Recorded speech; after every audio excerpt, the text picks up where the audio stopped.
Guys, what's up? Welcome back to the garage. Been cranking on this thing some more. Let me show you what I got here. Cross member is just about finished here. You can see how it is. Lay down here, show you what's going on.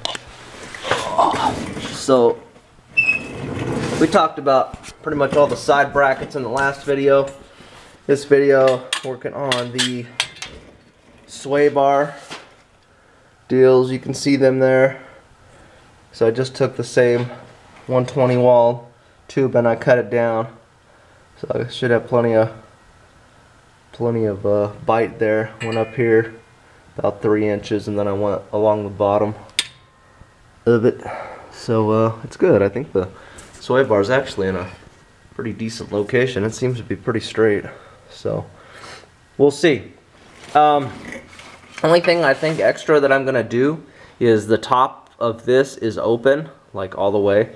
I think I'm just gonna put like just a little tiny little boxing plate in there just to connect the two sides and call it good, because I want to make it easy to get the bolt in and out of there. In addition to that, tonight I'm gonna get this into position to where I want it, and then I'm going to what I'm probably gonna end up doing is I'm probably going to weld these nuts right to here. Let me show you. Get this over here. Right, anyways, so I'm going to figure out where this is going to go. And then what I'm going to do is I think I'm going to weld these nuts to the bar. Well, I'm going to drill a hole in them and then weld these nuts. And then that way the bolt can just screw right in and attach and be good to go. So that's my plan there. So I'm going to get it in position, and we'll make that happen.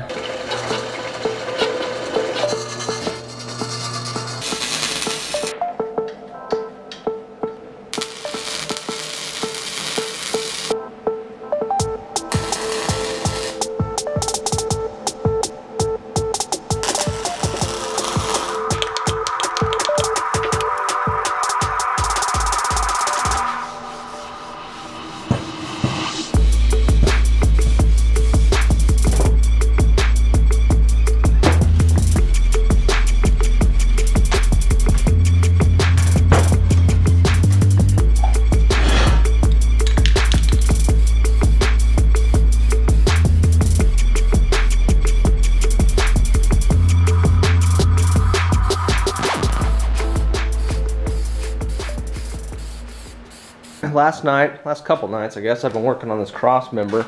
She is finally done. Here it is in all her glory. Alright, didn't have any gloss, so I just painted it flat. Came out okay. This is where the proportion valve is going to go. So, I'll show you what we got going down here. I got some brake lines, so this would be obviously passenger side, driver side, feed lines that come down from the master. And then I have one more line that goes to the rear. So that is the line that we have to work on. You see I got a couple pieces down there of brake line, so I need to flare one of them and make it connect to the other. I shank. Actually, I think one's the old one. Yeah, one's the old one. One's the new one. And I tried to make the new one work. I don't know what the hell I'm doing. I don't know. I'll have to put it up here and see. I don't remember where I left off, but yeah, so today I'll get this hooked up. I'll get my proportion valve in there. I'll figure out how to route the brake line. I'll get all my cross member all secured up in there so it won't have to come out anymore. We'll secure the sway bar. So we knocked out sway bar, cross member, spot to mount this action right here. So pretty happy about that. Let's get this stuff done, out of the way, the brake lines. That way we can move on to more fun stuff. A drivetrain and interior, other stuff like that. So I'm gonna lay on a creeper. Just like more fun stuff. So anyways, yeah, so let's get busy here.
So it actually didn't come out too bad. Came out pretty straight. I kind of jacked up the tube a little bit. Let's show you here. I jacked it up a little bit around there where it holds it, but I mean, I got a pretty good flare on it. However, you can see, I left the chingazo off the end, you know what I'm saying? So that's probably not a good thing. But anyways, it was a good test run. So I think I kind of got it figured out. So yeah, anyway, so it came out alright. Let's see. Go to macro mode, camera. Anyways, yeah, came out alright. I think I could do it better. So anyways, let's cut this off and we'll try another one.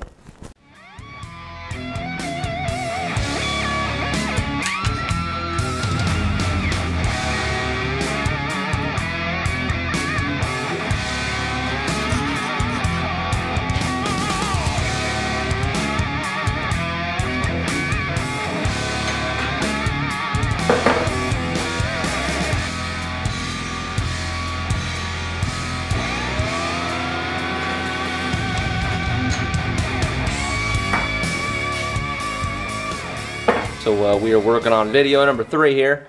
I'm hoping to have something up for you this weekend. So maybe like Saturday morning I'll strive to do that. So it's Thursday night tonight, and getting a little bit of a late start. So the baby, she was like, I know you want to work in the garage, but I need you to hang out with me for a while. So anyways, we're getting a late start, but that's cool. One thing I need to do tonight is I've got to go throw my cherry picker on the back of the crawler hauler. Because tomorrow I'm going to pick up a 14 bolt from my buddy. So I don't know if I said in the video, but he had we went and worked on his square body, but he had a 14 bolt over there and he's getting ready to move. So he's like, yeah, I just need to get it out of here, so come on and get it. So it's a 14 bolt. I think it's out of a 79. I think that's what he said. So this is a 79, so it ought to fit, but I think it's a 1-ton deal. I don't know if it came out of a 3/4 ton or a 1 ton. Probably a 3/4 ton because it has the small brakes on it. So you'll remember this truck, it had the large, I guess like the 13-inch drums, but that one's got the smaller one. So perfect candidate for disc brakes and all that stuff. So I wanted to get the like the newer style. Probably could have went to the wrecking yard and got one, but if it's free, it's for me. I'll take it.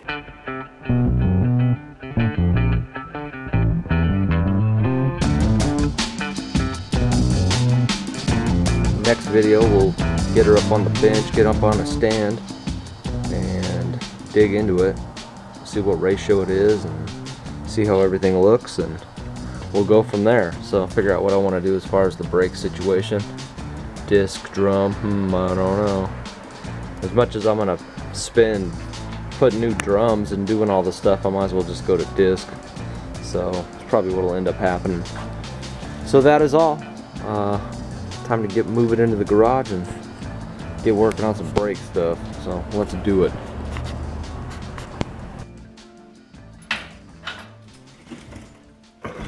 Alright guys, so completed the brake lines, so they come all the way down the frame here. I ended up having to use 2 of these unions, but I think that's okay. And so a couple different reasons. One is it makes it easier for me to take out this portion of line if I have to do so. I'm going to come back through and use some of these if I have some more, or just some rubber clamps, and I'll make sure it's not really rubbing on anything up here. I'll tie it back. But anyway, so everything's hooked up to the proportion valve and everything is running back through here, and it's good. So I don't know, I don't really feel bad about doing this. I put a double flare on them, so as long as it ain't leaking, then it don't matter to me. So so we're good to go there. Let's check out some parts that we got, and then maybe we'll just wrap this video up. What'd you think about that? Alright guys, so to wrap this video up, we have pretty much completed our cross member. Actually, it's complete. The I'll show you here. It's got the proportion valve hanging off of it. Everything's bolted in, so it is where it's going to be. And then I got some parts that showed up, so let's take a peek at thems and see what we got.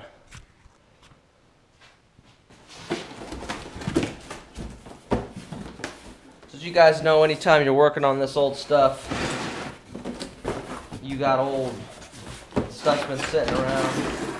Just replace the stuff with new, because if you don't, you're just gonna have to anyway. So I got a new booster, and we got a new booster.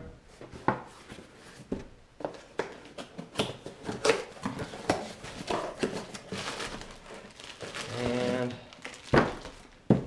we got a new master. So in the next video, we're going to be installing this stuff.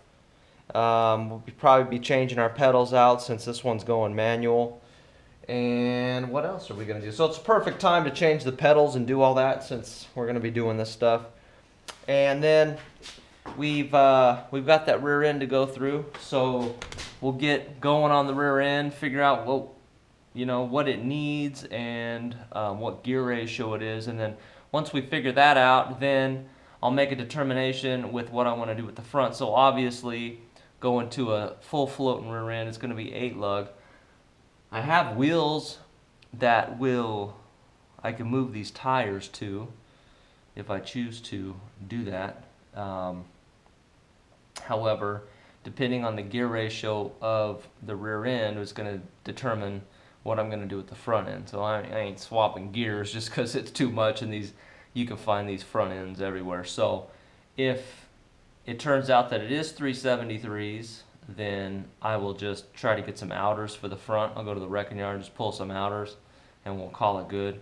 If it's not, then I'll go to the wrecking yard and just try to find a different ratio to match it. Now, I'm not sure if this matters. Maybe some of you guys will know. That axle actually has the smaller brakes. I think it has like the 11-inch or something on it. Whereas the axle that came out of the K20 originally, it had 411s and it had the bigger brakes. So I'm not sure if bigger brakes correspond to a different gear ratio. I'm not exactly sure. But anyways, that one does look like have the smaller brakes on it. So I don't know if that tells me anything. But we won't know anything until we open it up. So on the next video, plan on checking out that axle, putting on some brake parts, and just moving along with the project. So I appreciate you guys rolling with me. If you like this video, please hit the like button. If you want to be a part of the CarburetorSuck.com garage family, hit that subscribe button. You guys take care. Enjoy your week. We'll be back on this sucker.